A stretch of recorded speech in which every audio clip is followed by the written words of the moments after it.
Je vous présente aussi mes vœux pour la fête de Aïd el-Fitr, déterminant la fin du mois de Ramadan.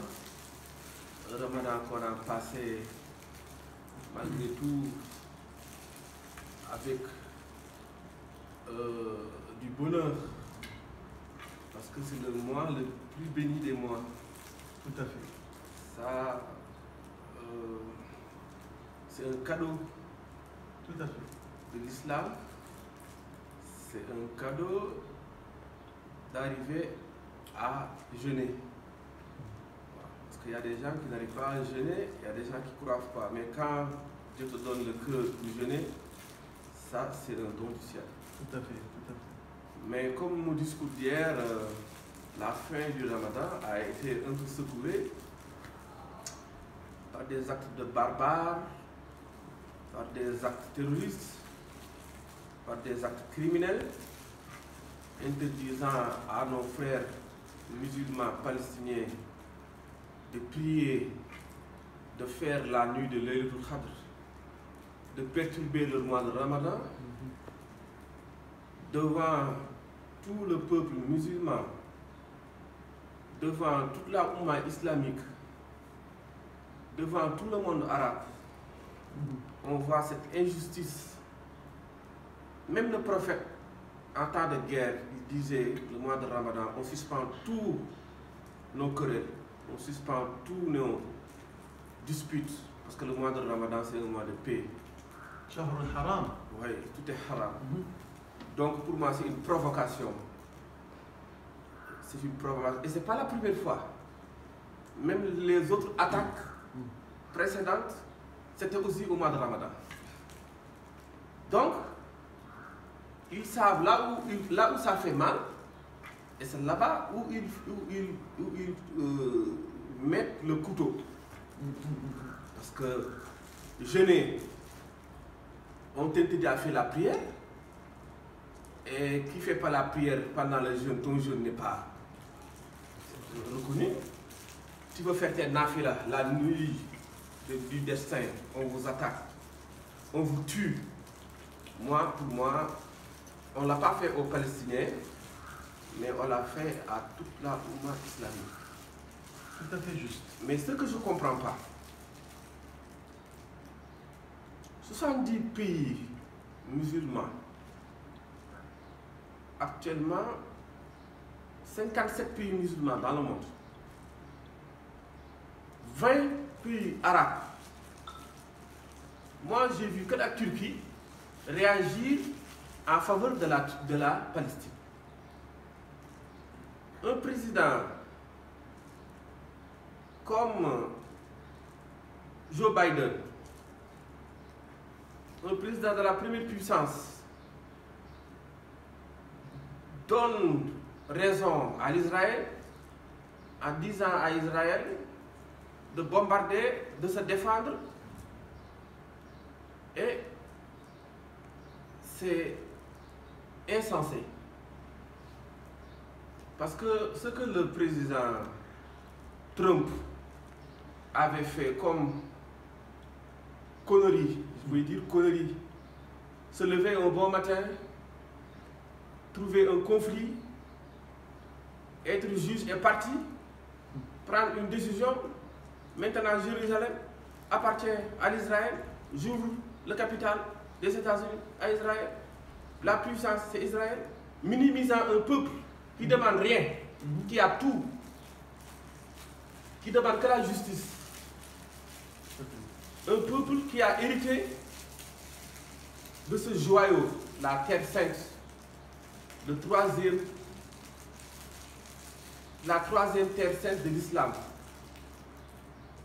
Notre ancien Qibla.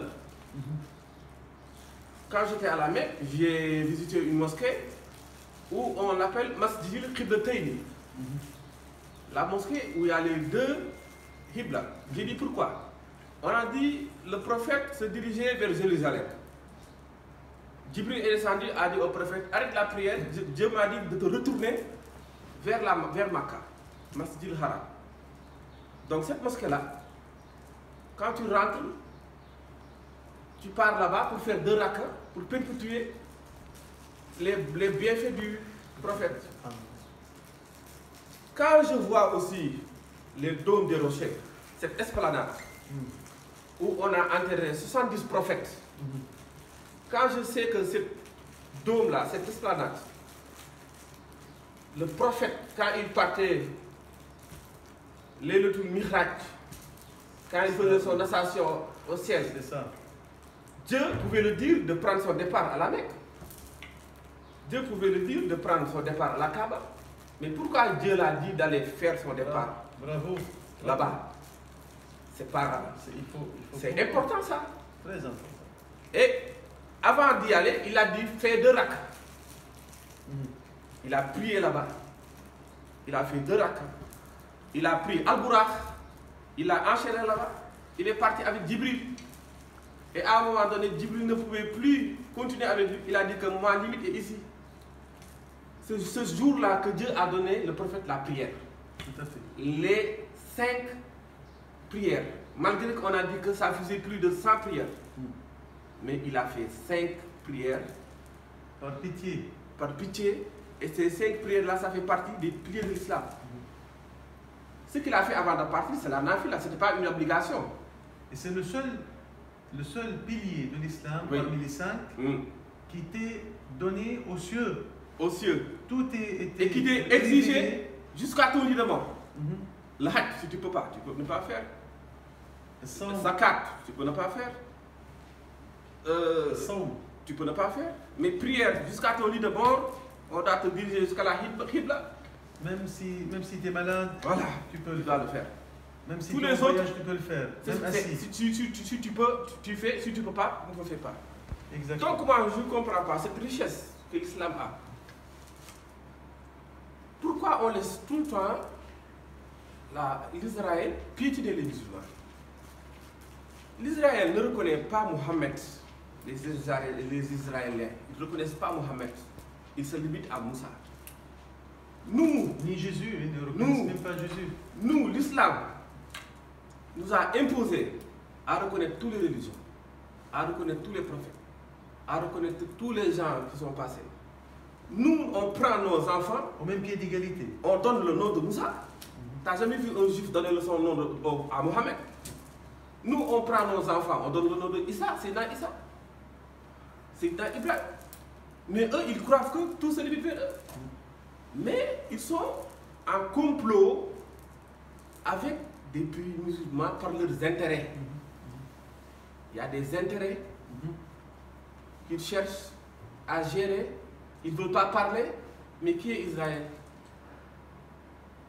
Israël, si eux, c'est Moussa qui a tout, ils n'ont qu'à se limiter à leur mur et nous laisser notre dôme de rochers, nous laisser notre esplanade, nous laisser notre masjid al-Aqsa. Et on est ferme. Parce que c'est la terre sainte de l'islam. Eux, ils ne reconnaissent pas l'islam. Donc, ils savent ce qui est là-bas. Ils ne veulent pas le laisser avec vous. C'est ça la guerre.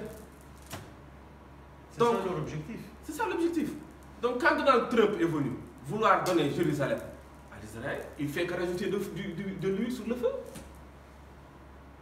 Quand le monde musulman là, se met muet devant 500 blessés, devant plus de 100 morts, devant plus de 17 enfants blessés, des tirs de roquettes à Gaza, des bombardements, tout le monde musulman est muet. Moi, c'est ce que je ne comprends pas. Un mort, ça suffit. Depuis lors, depuis notre naissance, Israël-Palestine, Israël-Palestine. Moi, je crois que c'est une source de distraction que l'Occident et les Amériques font pour vous distraire, pour vous empêcher de développer, pour vous détourner de vos objectifs, parce qu'ils savent la puissance des musulmans. Mais les musulmans ne sont pas unis. Je n'ai pas attendu l'Arabie Saoudite faire une déclaration, je n'ai pas entendu la Jordanie faire une déclaration. Les pays puissants arabes, je n'ai pas entendu la déclaration. Donc, qui ne dit rien comme ça? Ils sont avec ce que l'Israël est en train de faire depuis le début.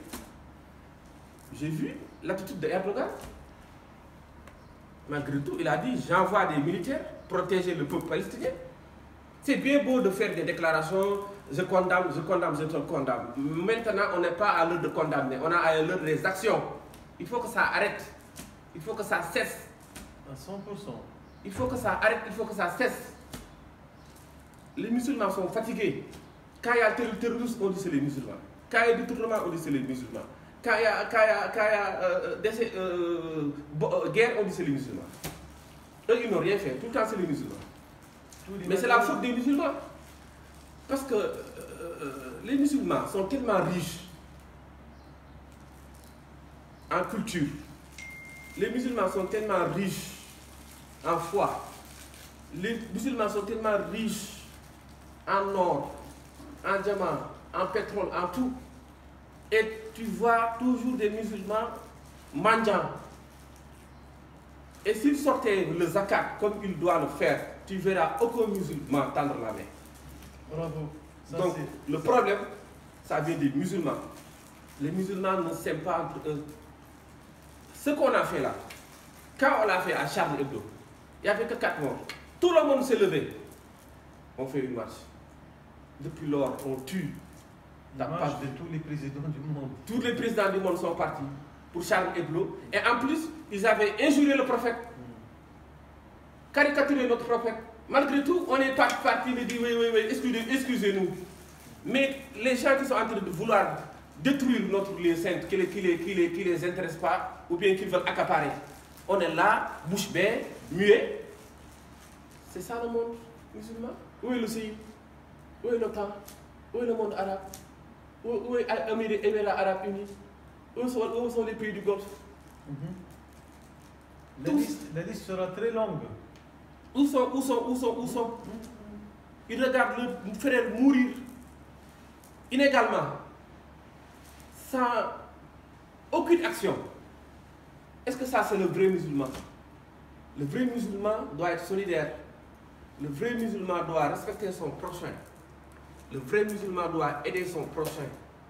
Même le musulman, le Coran dit, même vos amis avec qui vous n'êtes pas dans la même religion, vous devez vous donner les mains, vous devez vous faire des bises. Donc, la religion musulmane, c'est une religion de fraternité, c'est une religion de communion. Sans doute.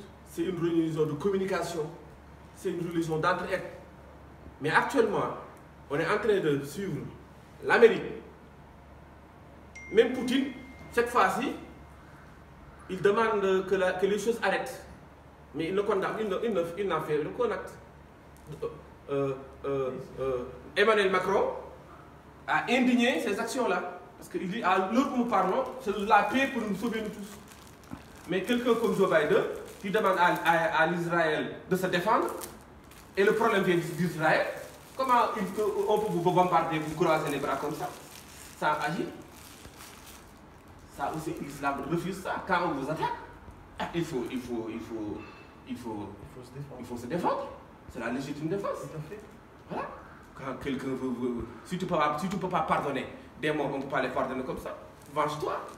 Pourquoi ils veulent qu'on vous massacrer et vous ne dites rien? C'est ça que Joe Biden demande. C'est ce qu'on appelle le double, deux poids, deux mesures. Deux poids, deux mesures. Le double standard. Donc, moi, je ne représente rien dans ce pays-là. Je suis un musulman. Et c'est déjà suffisant. Et pour nous, c'est un honneur. Mon frère musulman, ses parents sont en train de mourir. Son pays est en train d'être massacré. Je dois venir vous rendre visite. Barakallah fik, barakallah fik, barakallah. On est en période de Aïd el-Fitr. On a fait le Ramadan ensemble. Je dois venir vous rendre visite. Merci. Je dois venir vous supporter. Je dois venir vous encadrer pour vous montrer que votre problème, c'est notre problème. Masha'Allah, Masha'Allah. Et quand j'ai mis le pied ici, je me suis dit que je suis rentré en Palestine. Parce que c'est ça la loi. Quand tu dois être arrêté, si tu rentres dans une ambassade ou dans une résidence d'un ambassadeur, tu es dans ce pays-là. Donc ici, c'est la Palestine au Sénégal. C'est ça la représentation diplomatique. C'est ça. Même si j'avais un mandat d'arrêt international, quand je rentre ici, personne ne peut venir me chercher. Parce que ici, ça fait plus de Dakar, du Sénégal, c'est la Palestine. Donc je suis à la Palestine, je suis à la Masjid Aqsa, je suis au Dôme des Rochers, je suis sur la terre sainte, je suis sur la 3e place de l'islam. Et j'en suis fier. Alhamdulillah, alhamdulillah. Barakallah fi, barakallah fi. Donc c'était ça la visite. Masha'Allah, masha'Allah. Et nous demandons à Allah d'unir les musulmans. Nous demandons à Allah d'amener la paix dans le monde entier. Et surtout que le monde islamique, la Oumma islamique, savent que tout ce qu'ils sont en train de faire, parce qu'ils sont en train de se... Quel mot je vais utiliser pour définir, de faire des rivalités de richesse. L'ignorance. Voilà. Et la rivalité de richesse. Ils courent derrière la richesse. Les pays arabes, ils courent derrière la richesse. Mais ils ne courent pas derrière la religion. Oui. Parce que la religion, c'est l'entente terrestre. Voilà.